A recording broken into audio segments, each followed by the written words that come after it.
A paz do Senhor Jesus a toda a igreja Manaim, aos nossos amados irmãos que estão conosco nesta hora.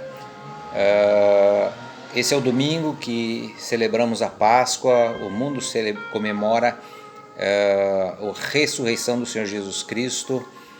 Independente da data em que ocorreu, nós vamos ter aqui uma visão da verdadeira Páscoa que Deus instituiu através ali do povo de Israel quando da saída do Egito. Eu quero ler aqui com a igreja no capítulo 12 e verso de número 13 e 14, diz assim: E aquele sangue vos será por sinal nas casas que estiverdes. Vendo eu o sangue, passarei por cima de vós, e não haverá entre vós praga de mortandade, quando eu ferir a terra do Egito. E este dia vos será por memória, e celebrá-lo-eis por festa ao Senhor nas vossas gerações, e o celebrarei por estatuto perpétuo. Aqui no verso 27, melhor dizendo, ele diz: Então direis, este é o sacrifício da Páscoa do Senhor, que passou as casas dos filhos de Israel no Egito, quando feriu aos egípcios e os livrou às nossas casas. Então o povo inclinou-se e adorou. Vamos orar. Senhor nosso Deus e nosso Pai, mais uma vez nós nos apresentamos diante da Tua palavra, que nos orienta, que nos dá o discernimento do Teu propósito em relação à Páscoa. Senhor, nós temos certeza que o Senhor, quando projetou essa saída do povo do Egito, depois daquele tempo ali de bonança, depois da escravidão através de Faraó, Tu tinhas um propósito de nos mostrar, às gerações vindouras o que aconteceria também quando do sacrifício do Senhor Jesus ali na cruz do Calvário. Então este episódio, ele remete para esta data em que Jesus é crucificado ali no ano 33, quando ele é levado à cruz do Calvário e morre por todos aqueles que nele crê. Por isso nós te louvamos e abençoamos a tua casa, Senhor. Seja com o teu povo, seja com os nossos líderes, com todos aqueles que fazem parte da nossa congregação e de todos aqueles que estiverem ouvindo esta mensagem. Que o teu grande amor os encontre agora. Em nome do Senhor Jesus, pedimos e oramos. Amém. A instituição da Páscoa, ela se deu por conta da necessidade do livramento do povo de Israel. A história de Israel se passa quando Abraão é chamado, lá em Gênesis capítulo 12, e ele sai da terra e da parentela e vai, e aí ele gera Isaac, depois Isaac gera Jacó e Esaú, do qual Jacó, depois numa luta com Deus no vão do Jaboque, ele é mudado o nome dele para Israel. Então, desta forma, nós temos aqui a história desse povo, né, que sai em determinado momento ali da terra de Canaã, da terra em que eles habitavam, e descem ao Egito, depois que José é vendido como escravo, se torna líder ali, para se salvarem de uma fome muito forte. E lá ficaram por 400 anos, morando na terra do Egito, momento em que o povo foi crescendo, Deus foi abençoando e os egípcios começaram a escravizar o povo. E aí Deus tinha um plano para libertar o povo naquela circunstância de escravidão. Nesse momento, então, ele começa a levantar Moisés aqui no livro de Êxodo, logo nos primeiros capítulos, para a libertação do povo de Israel da escravidão do Egito. E naquele dia ele prepara então Arão, que é seu irmão, para falar no seu nome, e manda Moisés ao Egito para falar a Faraó para libertar o povo. Em dado momento, Faraó não aceita e o próprio Deus diz que endureceria o coração dele. Então Deus começa a enviar as chamadas 10 pragas que preconizaram aí a saída do povo, com a última sendo a celebração da Páscoa. A primeira praga que Deus enviou através de Moisés foi todas as águas do Egito se tornarem sangue.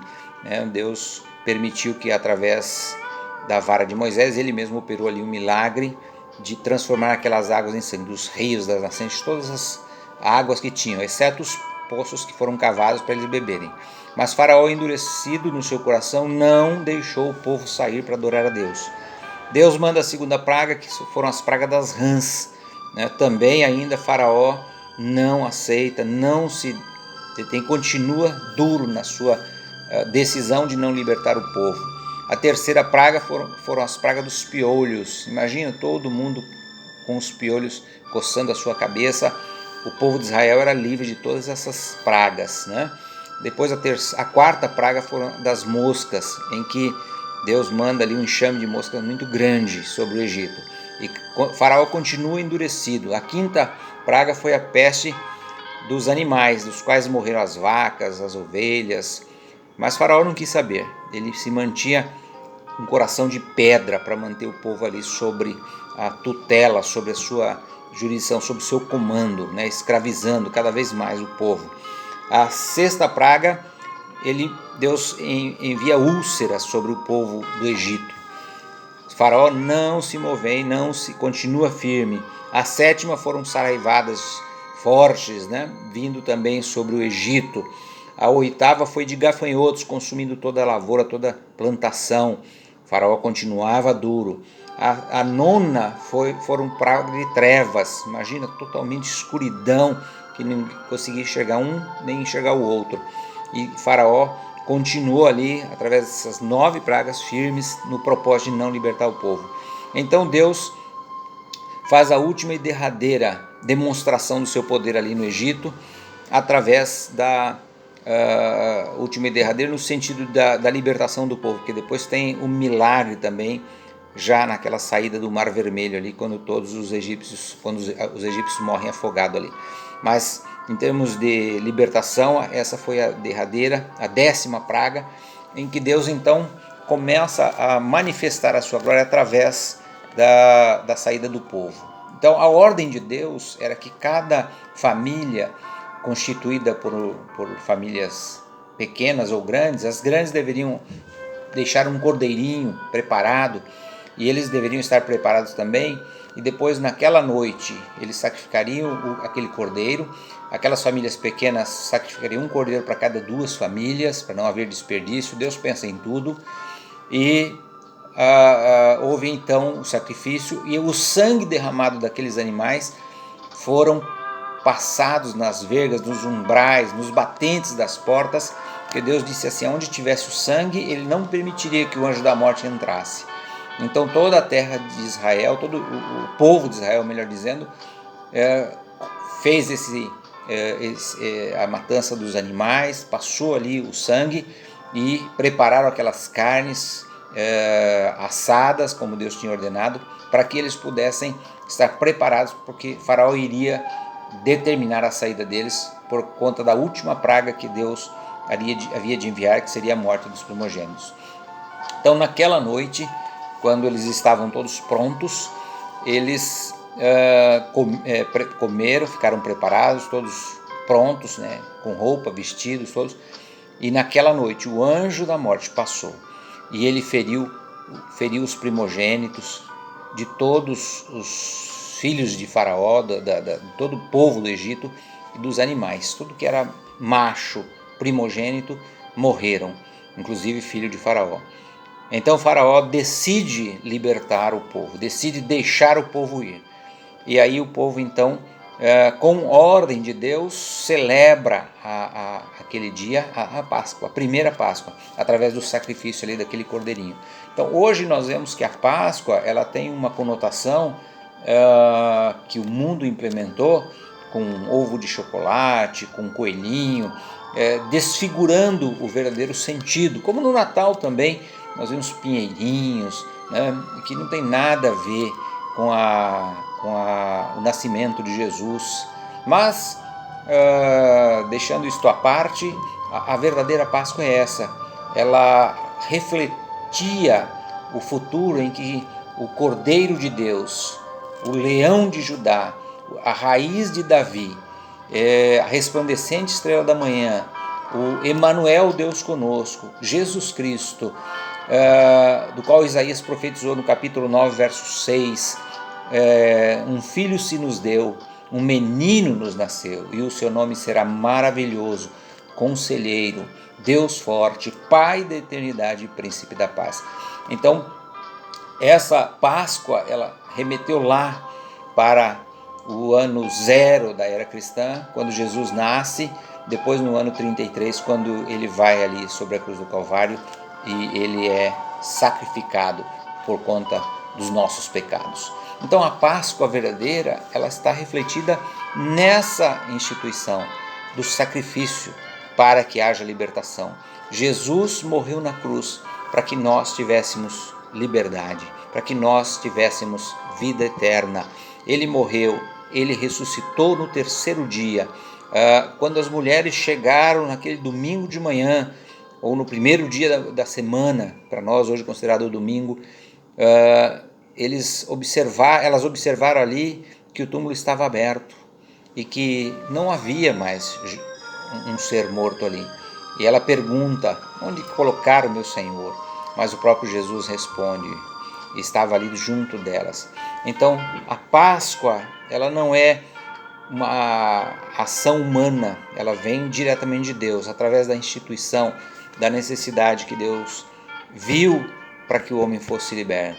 E é interessante, precisou haver morte para que a libertação estivesse. Isso me faz lembrar um caso ocorrido no Rio Grande do Sul, quando um casal viviam brigado, o pai vivia brigado com o filho e a mãe tentando sempre resolver aquela situação, sempre tentando colocar ali uma situação de paz, mas não havia jeito. Como muitas famílias hoje, os pais não falam com os filhos não falam com os pais, irmãos com irmãos, mas nessa casa era o pai e o filho que não se davam, não se falavam. Então trazia certo dissabor, trazia certa tristeza para aquela mãe. Certo dia, aquela mãe adoece e vai para o hospital. E ali ela passa dias naquele leito, né? O filho visitando uma hora, o pai visitando a outra, e sempre ela decaindo cada vez mais na situação em que ela se encontrava da enfermidade. Até que ela, percebendo, sentindo que Deus iria recolhê-la, ela faz um pedido. Eu tenho um pedido, eu gostaria que vocês dois viessem. Falou para o filho e falou para o pai, cada um na sua hora de visita. Vocês dois estivessem aqui na próxima visita, eu quero falar com os dois. E aí, aquela mulher, quando estava ali nos seus últimos momentos de vida, um filho do lado, o pai do outro, ela pegou a mão dos dois, colocou uma sobre a outra e disse: eu vou partir, mas eu quero que vocês façam as pazes, eu quero que vocês se entendam, porque eu não estarei mais aqui para orar por vocês, eu não estarei mais aqui para pedir a Deus pela vida de vocês. E aí pegou a mão de um, pôs sobre o outro e naquele momento ela partiu. Esse ato reconciliou o pai e o filho, esse ato trouxe a harmonia novamente para aquela família, né? Que na verdade deixou de ser família porque a genitora havia falecido. Mas o que eu quero trazer aqui em relação a esta passagem da Bíblia, que é a Páscoa, precisou haver uma morte para que tivesse uma reconciliação. Então precisou haver o sacrifício, a morte de Jesus, para que houvesse a reconciliação do homem com Deus. Nós nos havíamos perdidos.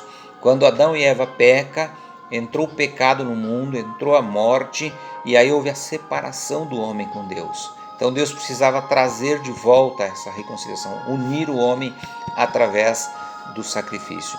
E a Páscoa, esse Cordeiro de Deus que tira o pecado do mundo, chamado Jesus Cristo, ele nasceu, ele viveu 33 anos, e no 33º ano ele é sacrificado ali na cruz do Calvário por conta dos nossos pecados. Lá em Isaías 53 diz: o castigo que nos traz a paz estava sobre ele, pelas suas pisaduras nós somos sarados. Nenhuma beleza havia para que o desejássemos. Jesus ficou tão desfigurado naquela cruz por conta da situação de agressão que ele sofreu, mas ele foi como um cordeiro até aquele monte e ele morreu ali por nós. Quando ele decreta nos instantes finais, né, está consumado. Ele selou para sempre a salvação do homem através do sacrifício dessa Páscoa, que é o Cordeiro de Deus. Ainda dentro desse aspecto, nós podemos também relembrar aqui os dois ladrões que foram sacrificados ao lado de Jesus, né? Um, por seu turno, estava ali blasfemando, querendo se salvar para esta geração, dizendo para Jesus: Tu és Deus, salva-te e salva nós. Mas o outro o repreendeu, dizendo: nós estamos numa condição dessa porque merecemos. E ele nada fez. E olhando para Jesus, com certeza ele disse: Lembra-te de mim quando entrares no teu reino. Jesus então garante para aquele homem que estava condenado não só à morte física, mas à morte eterna. Quando ele olha para aquele homem, ele diz: Hoje mesmo estarás comigo no paraíso. Porque a lei não permitia que uma pessoa que fosse crucificada ficasse vivo da sexta para o sábado ou de um dia para o outro. Então, quando Jesus diz: Hoje mesmo estarás comigo no paraíso, é porque todos os três morreriam naquele dia, né? E quando os soldados chegaram junto às cruzes, viram que Jesus já estava morto, os outros dois não. Então eles quebraram as pernas dos dois para que morressem, para que se cumprisse também a palavra de Deus que diz que nenhum osso seria quebrado. Então Jesus não sofreu essa pena da quebra das pernas, ele já tinha falecido, já tinha morrido naquele momento. Então a garantia daquele homem foi a Páscoa, foi o sacrifício. E hoje nós temos essa oportunidade de celebrar esse momento tão importante. A Páscoa, ela é lembrada por nós mensalmente através da ceia do Senhor, que é o sacrifício do seu corpo e o seu sangue vertido na cruz, quando celebramos ali a ceia do Senhor. Esse memorial que nos remete a anunciar a palavra de Deus até que Ele volte. Então, nós temos um objetivo: o sacrifício daqueles primogênitos, foi a salvação, a libertação do povo de Israel.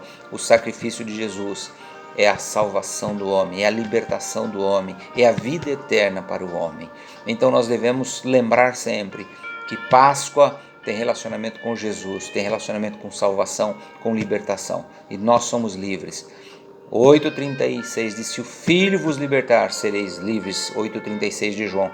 Então nós somos livres sim, nós estamos livres porque o Senhor nos libertou e nós estamos garantido esta vitória em Cristo Jesus.